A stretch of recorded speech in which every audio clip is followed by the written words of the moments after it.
คนที่มีกากบาทบนฝ่ามือฟังให้ดี มีความเชื่อโบราณเล่าต่อกันมาว่า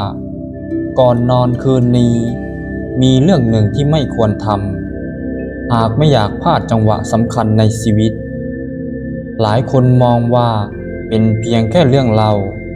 แต่ก็มีอีกหลายคนที่เชื่อว่า ความเชื่อเล็กๆเหล่านี้ช่วยเตือนให้ใช้ชีวิตอย่างมีสติ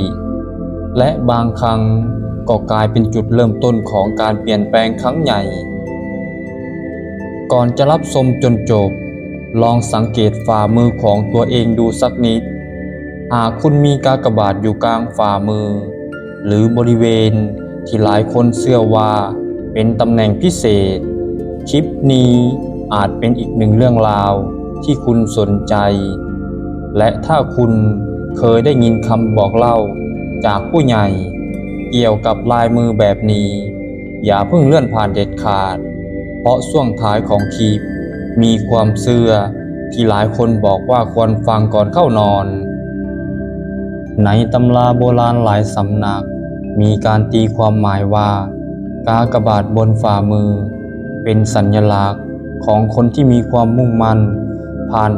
อุปสรรคได้ดี และมักได้รับโอกาสสำคัญในชีวิต ทั้งนี้การตีความหมายของลายมือกากบาทมีหลายแนวทาง และไม่มีหลักฐานทางวิทยาศาสตร์ ที่ยืนยันว่าลายมือสามารถทำนายอนาคตได้ แต่หลายคนก็ใช้เรื่องราวเหล่านี้เป็นกำลังใจและแรงผลักดันในการใช้ชีวิต มีเรื่องเล่าต่อกันมาว่า คนที่มีลายมือแบบนี้ไม่ควรเข้านอนด้วยความโกรธ ความอาฆาต หรือความคิดด้านลบ เพราะเชื่อว่าการปล่อยใจให้หมกมุ่นก่อนหลับ อาจทำให้พลาดโอกาสในการตัดสินใจที่ดีในวันรุ่งขึ้น ไม่ใช่เพราะโชคชะตาจะลงโทษ แต่เพราะสภาพจิตใจมีผลต่อการมองโอกาส และการใช้เหตุผล อีกความเชื่อหนึ่งคือ ไม่ควรพูดดูถูกตัวเองก่อนนอน เช่น ฉันไม่มีวันสำเร็จ ฉันไม่มีโชค หรือฉันคงทำไม่ได้ ผู้เฒ่าผู้แก่เชื่อกันว่าคำพูดเหล่านี้เปรียบเสมือนการปิดกั้นกำลังใจของตัวเอง แม้จะเป็นเพียงความเชื่อ แต่การจบวันโดยความหวังและเป้าหมายที่ดีก็อาจช่วยให้ตื่นขึ้นมาพร้อมมุมมองที่สดใสกว่าเดิม หลายคนที่ชื่นชอบเรื่องลายมือเหล่านี้ หลังจากเปลี่ยนนิสัยก่อนนอนเช่นงดการทะเลาะ งดคิดลบ ใช้เวลาสั้นๆ ทบทวนสิ่งดีๆ ที่เกิดขึ้นในวันนั้น และวางแผนสำหรับวันพรุ่งนี้ พวกเขารู้สึกว่าชีวิตเป็นระเบียบขึ้น มีสมาธิมากขึ้น และพร้อมคว้าโอกาสเมื่อมันมาถึง บางตำรายังเล่าต่อกันว่า คนที่มีกากบาทบนฝ่ามือ ควรให้ความสำคัญกับการรักษาคำพูด เพราะความน่าเชื่อถือเป็นสิ่งที่นำพาโอกาสใหม่ๆเข้ามา ไม่ว่าจะเป็นเรื่องงาน การเงิน ความสัมพันธ์ ความเชื่อนี้สะท้อนให้เห็นว่า การกระทำในชีวิตประจำวันอาจสำคัญกว่าการรอคอยโชคเพียงอย่างเดียว ลองสังเกตดูว่าช่วงเวลาที่ชีวิตของคุณก้าวหน้ามักเกิดขึ้นหลังจากที่คุณตัดสินใจลงมือทำอะไรบางอย่าง ไม่ใช่เพียงพอโชคเข้าข้าง นี่จึงเป็นเหตุผล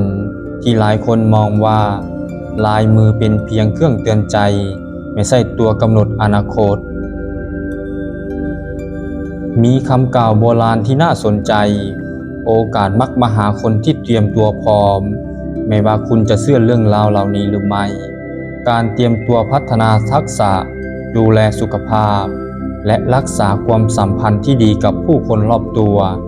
ล้วนเป็นสิ่งที่ช่วยเพิ่มเติมโอกาสที่ชีวิตได้จริง คืนนี้ก่อนนอนลองใช้เวลาเพียงไม่กี่นาทีปิดโทรศัพท์หายใจให้สบายทบทวนจริงที่อยากทำในวันพรุ่งนี้และขอบคุณตัวเอง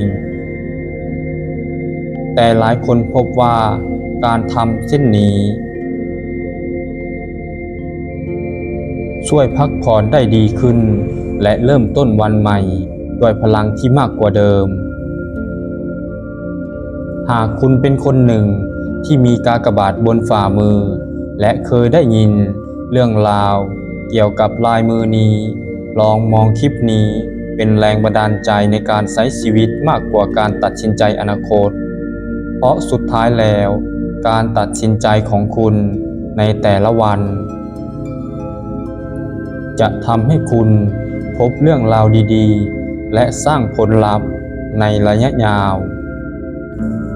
ถ้าคุณชื่นชอบเรื่องราวความเชื่อโบราณลายมือดวงชะตาและข้อคิดในการใช้ชีวิตกดติดตามช่องไว้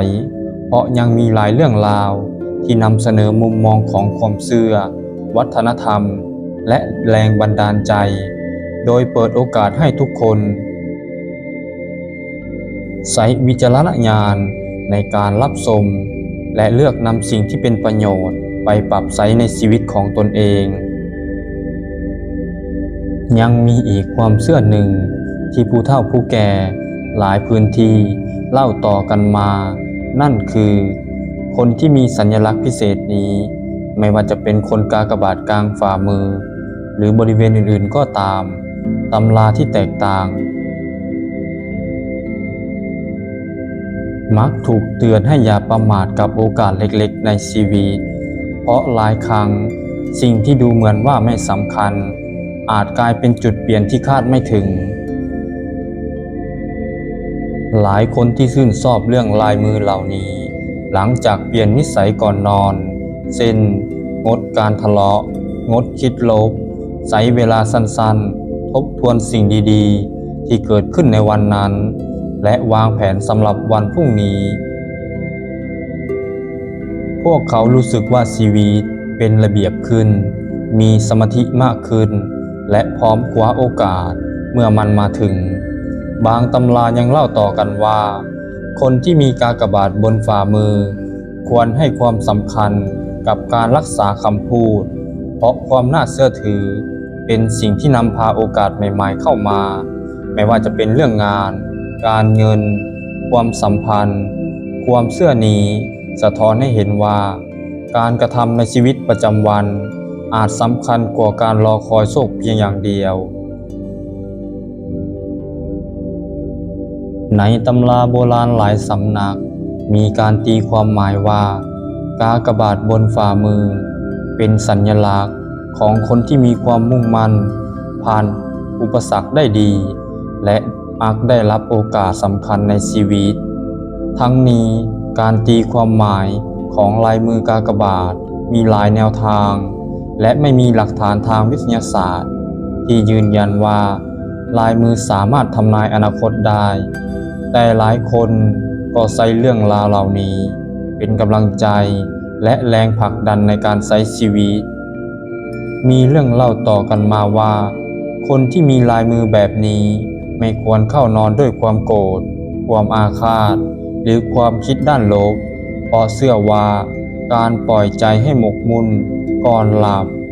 อาจทำให้พลาดโอกาสในการตัดสินใจที่ดีในวันรุ่งขึ้นไม่ใช่เพราะโชคชะตาจะลงโทษแต่เพราะสภาพจิตใจมีผลต่อการมองโอกาสและการใช้เหตุผลอีกความเชื่อหนึ่งคือไม่ควรพูดดูถูกตัวเองก่อนนอนเช่นฉันไม่มีวันสำเร็จฉันไม่มีโชคหรือฉันคงทำไม่ได้ผู้เฒ่าผู้แก่เชื่อกันว่าคำพูดเหล่านี้เปรียบเสมือนการปิดกั้นกำลังใจของตัวเองแม้จะเป็นเพียงความเชื่อแต่การจบวันโดยความหวังและเป้าหมายที่ดีก็อาจช่วยให้ตื่นขึ้นมาพร้อมมุมมองที่สดใสกว่าเดิม